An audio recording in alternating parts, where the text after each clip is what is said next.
Hello बच्चों, आज हम स्टार्ट करने जा रहे हैं क्लास 10th बायो का एक बहुत ही interesting chapter which is life process, जैव प्रक्रम। तो इसमें हम जानेंगे कि हमारी बॉडी में ऐसी कौन सी एक्टिविटी हमेशा चलती रहती हैं जिसके कारण हम सरवाइव कर पाते हैं, हम जिंदा रह पाते हैं। उन सभी एक्टिविटीज़ के बारे में हम इसमें जानेंगे। सबसे पहले हमारे सामने बहुत सारी चीज़ें आती हैं, तो उनको हम किस कैटेगरी के बेस पर डिवाइड करते हैं, वो अलाइव हैं या नॉन अलाइव है, वो जिंदा है या नहीं। तो जैसे कि यहाँ पर आपकी बुक में कुछ एग्जाम्पल दे रखे हैं कि एक कुत्ता दौड़ रहा है, एक मैन है वो शाउटिंग कर रहा है, ऊंचा चिल्ला रहा है, तो आपको ऐसा लगता है कि वो क्या है, लिविंग बीइंग है। लेकिन अगर वो कुत्ता, गाय, मैन सो रहे हो तो क्या हम उसको लिविंग नहीं बोलेंगे? तब भी हम उसको क्या बोलते हैं, लिविंग या सजीव बोलते हैं। तो किन एक्टिविटी के बेसिस पर हम बोल देते हैं? तो हम कहते हैं कि ये ब्रीथ कर रहे हैं, सांस ले रहे हैं, कार्बन डाइऑक्साइड को बॉडी से बाहर एक्सेल कर रहे हैं, ऑक्सीजन को अंदर लेकर जा रहे हैं, तो हम इसको क्या बोल रहे हैं कि ये ब्रीथिंग प्रोसेस कर रहे हैं, इसलिए ये क्या है, अलाइव हैं, जिंदा हैं। लेकिन चलो, हमें एनिमल्स का तो समझ आ गया कि हमने क्यों इनको अलाइव बोला, लेकिन प्लांट्स ऐसा क्या करते हैं? प्लांट्स तो चलते फिरते भी नहीं हैं, तो वो ऐसा क्या करते हैं कि उनको हम अलाइव बोलते हैं? तो हम कह सकते हैं कि वो शायद ग्रीन है, तो इसलिए हम उसको अलाइव बोल रहे हैं। लेकिन हम हमारे चारों तरफ बहुत से ऐसे प्लांट्स देखते हैं जो ग्रीन नहीं है, नॉन ग्रीन है, येलो कलर के हो सकते हैं, रेड कलर के हो सकते हैं उनके लीव्स, तो फिर भी हम उनको अलाइव बोल रहे हैं। तो कौन सी ऐसी प्रॉपर्टीज़ हैं जिनके बेस पर हम इनको डिवाइड करते हैं? तो हम कहते हैं कि उनमें क्या हो रही है, मूवमेंट हो रही है, कोई ना कोई मूवमेंट होती है, और उसी मूवमेंट जो ऑर्गेनिज्म ये मूवमेंट शो करते हैं, ग्रोथ शो करते हैं, तो ब्रीथिंग प्रोसेस कर रहे हैं, तो उनको हम क्या कहेंगे, अलाइव बोलेंगे। हो सकता है वो मूवमेंट विजिबल हो, हमें सामने से दिखाई दे जाए और ना भी दिखाई दे। तो ये जो मूवमेंट होती है ये बहुत छोटे लेवल पर होती है, स्मॉल स्केल पर होती है, और कई बार तो ऐसी होती है जो हमें हमारी आंखों से दिखाई भी नहीं देती।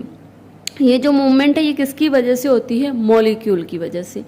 हमने केमिस्ट्री में पढ़ा है कि जो सब्सटेंस की सबसे छोटी यूनिट, किसी भी पदार्थ की सबसे छोटी यूनिट जिससे वो मिलकर बना, उसको हम क्या बोलते हैं?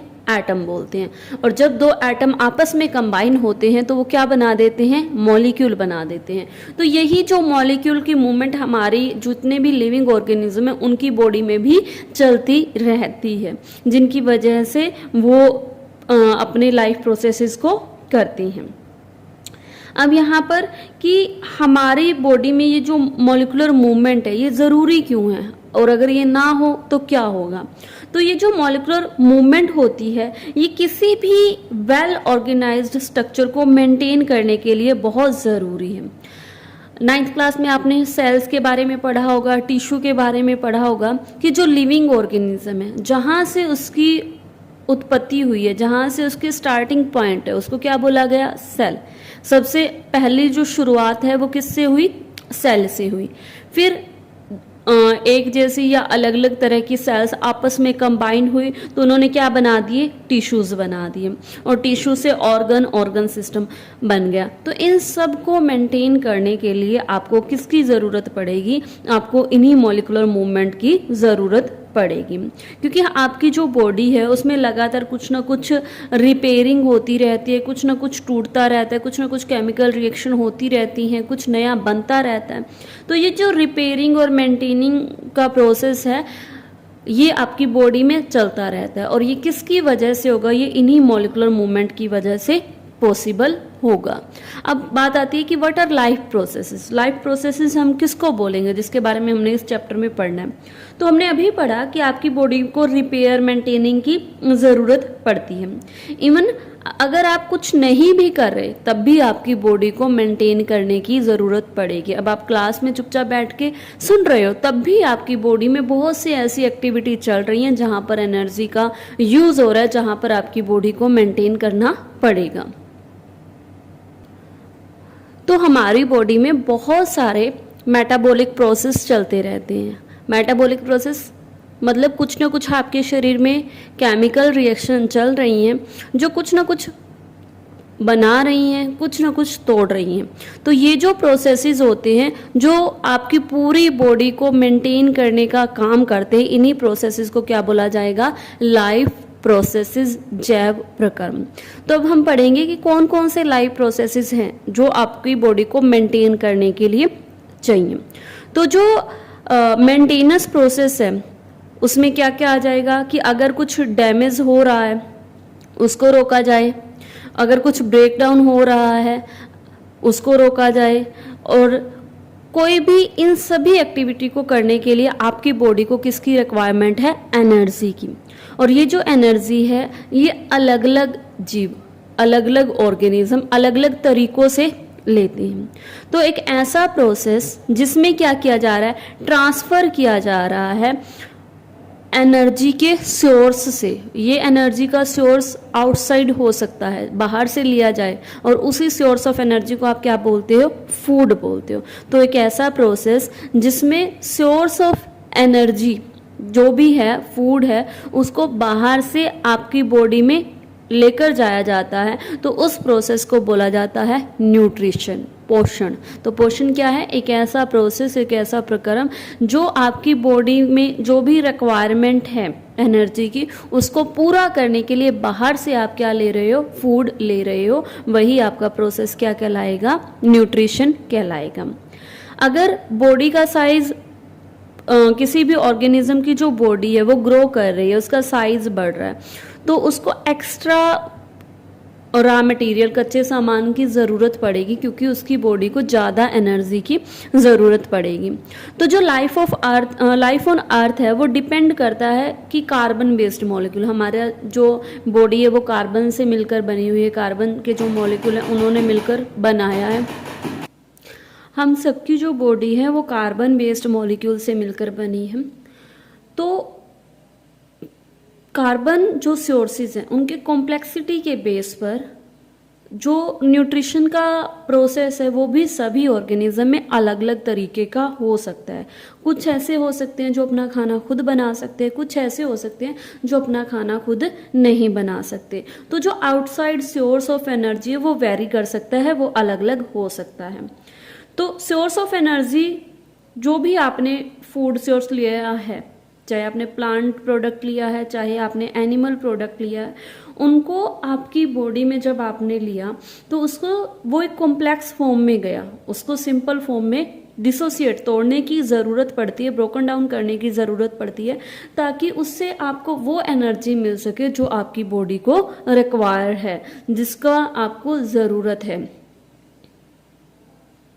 तो उस एनर्जी को लेने के लिए आपकी बॉडी में बहुत सारी केमिकल रिएक्शन चलती रहती हैं। ये केमिकल रिएक्शन क्या करेंगी? बाहर से आपने जो भी फूड लिया है और ऑक्सीजन की प्रेजेंस में उस फूड को ब्रेक डाउन कर देंगी सिंपल फॉर्म में, ताकि आपकी बॉडी को काम करने के लिए एनर्जी मिल सके। और इसी प्रोसेस को बोला जाता है रेस्पिरेशन। रेस्पिरेशन क्या है? एक ऐसा प्रोसेस जिसमें कोई भी जो ऑर्गेनिज्म है उसने बाहर से जो भी फूड खाया है उसको ऑक्सीजन की प्रेजेंस में सिंपल फॉर्म में तोड़ा जाता है, ताकि आपकी बॉडी को काम करने के लिए एनर्जी मिल सके। That is respiration. अब यहाँ पर आता है कि जो single celled organism, single celled जैसे कि अमीबा, पैरामीशियम, तो ये बहुत छोटे साइज के होते हैं, एक ही सेल से मिलकर बने हुए होते हैं। तो इनका जो फूड होता है उनको लेने के लिए कोई भी स्पेसिफिक ऑर्गन नहीं होता अमीबा के केस में, या गैसेस को एक्सचेंज करने के लिए या वेस्ट को बॉडी से बाहर निकालने के लिए कुछ भी स्पेसिफिक ऑर्गन की इनको ज़रूरत नहीं पड़ती। इनका जो पूरा शरीर है वो एनवायरनमेंट के कांटेक्ट में रहता है, तो वहीं पूरी बॉडी के किसी भी पार्ट से ये कुछ मटेरियल को अपनी बॉडी के अंदर ले जा भी सकते हैं और वेस्ट मटेरियल को बॉडी से बाहर निकाल भी सकते हैं। तो स्मॉल ऑर्गेनिज्म में तो हमें समझ आ जाता है कि एनवायरनमेंट के कांटेक्ट में पूरी बॉडी और वहीं से वो एक्सचेंज डायरेक्ट कर सकते हैं। लेकिन जो मल्टी सेलुलर है, मल्टी यानी कि मैनी, सेलुलर यानी कि सेल्स, तो ऐसे जीव जिनकी बहुत सारी सेल्स पाई जाती हैं और वो सारी की सारी सेल्स डायरेक्ट कांटेक्ट में नहीं होती एनवायरनमेंट के, तो उनमें जो सिंपल डिफ्यूजन है उस प्रोसेस से पूरी सेल्स की पूरी बॉडी की रिक्वायरमेंट पूरी नहीं की जा सकती। तो इनके लिए एक पूरा मैकेनिज्म चाहिए होता है ताकि पूरी बॉडी की हर एक सेल को एनर्जी मिल सके। तो हमने यहाँ पर ये देखा कि जो मल्टी सेलर ऑर्गेनिज्म है, 9th क्लास में आपने पढ़ाई है कि जो मल्टी सेलर ऑर्गेनिज्म है उनमें टिश्यू डिफ्रेंशिएशन होता है, हर एक टिश्यू का अपना अपना काम वो खुद परफॉर्म करते हैं। तो यहीं पर क्या होता है कि इसी तरीके से फूड और ऑक्सीजन को लेकर जाना भी कुछ स्पेशलाइज्ड टिश्यूज के द्वारा किया जाता है। तो यहाँ पर जो फूड और ऑक्सीजन है ये एक बॉडी के एक पर्टिकुलर पार्ट तक पहुंचाया, जैसे कि हम ऑक्सीजन का एग्जांपल लेते हैं। जो ऑक्सीजन है वो नोस्ट्रिल के थ्रू एंटर करती है और नेसल पैसेज से होते हुए, फेर्निक्स से होते हुए कहाँ पर पहुंच जाती है, लंग्स के पास। अब लंग्स में तो सारी ऑक्सीजन की रिक्वायरमेंट नहीं है, हमें ऑक्सीजन की रिक्वायरमेंट कहाँ पर है, जहाँ पर हमें फूड को ब्रेक डाउन करवाना है, आपके साइटोप्लाज्मा में, माइटोकॉन्ड्रिया में, वहां पर इसकी रिक्वायरमेंट है। तो लंग्स से फिर उस ऑक्सीजन को आगे ब्लड में मिक्स करके ट्रांसपोर्ट किया जाता है। ठीक वैसे ही जो आपने खाना खाया वो आपके स्टमक में चला गया। अब वो सारा खाना सिर्फ स्टमक को तो नहीं चाहिए, उससे जो एनर्जी मिलेगी वो डिफरेंट बॉडी पार्ट्स को भी चाहिए, ब्रेन को भी अपना वर्क करना है, हार्ट को भी अपना काम करना है, तो इन सबको भी उस एनर्जी की ज़रूरत होती है। तो इसलिए क्या किया जाता है, इन सबको, ऑक्सीजन को, वाटर को, कार्बन डाइऑक्साइड को, इन सबको एक जगह से दूसरी जगह तक ट्रांसपोर्ट करवाने के लिए यहाँ पर एक ट्रांसपोर्टेशन सिस्टम पाया जाता है, जिसके बारे में आप पढ़ोगे कि ह्यूमन सर्कुलेटरी सिस्टम इसी चैप्टर में, कि हमारा जो ब्लड है वो किस तरह से चीज़ों को कलेक्ट करता है और एक जगह से दूसरी जगह तक लेकर जाता है। अब आता है कि हमने यहाँ पर ये देखा, न्यूट्रिशन प्रोसेस हमने पढ़ लिया, हमने फूड को अंदर ले लिया, फिर हमने रेस्पिरेशन प्रोसेस में पढ़ा कि उसी फूड को ऑक्सीजन की प्रेजेंस में सिंपल फॉर्म में तोड़ दिया। ठीक है, फिर उससे जो हमें एनर्जी मिली उसको हमने डिफरेंट बॉडी ऑर्गन में पहुंचा दिया ट्रांसपोर्टेशन सिस्टम के बाद। अब आते हैं कि उससे कुछ ना कुछ वेस्ट भी निकला होगा, और जो वेस्ट होगा वो टॉक्सिक भी हो सकता है। हमारी बॉडी को कुछ ऐसा वेस्ट होगा कि हमारी बॉडी को उसकी रिक्वायरमेंट नहीं है, तो उसको बॉडी से बाहर निकालने की भी ज़रूरत पड़ेगी। तो एक ऐसा सिस्टम भी हमारी बॉडी में होता है जो उस वेस्ट मटेरियल को पूरी बॉडी से बाहर निकालता है, और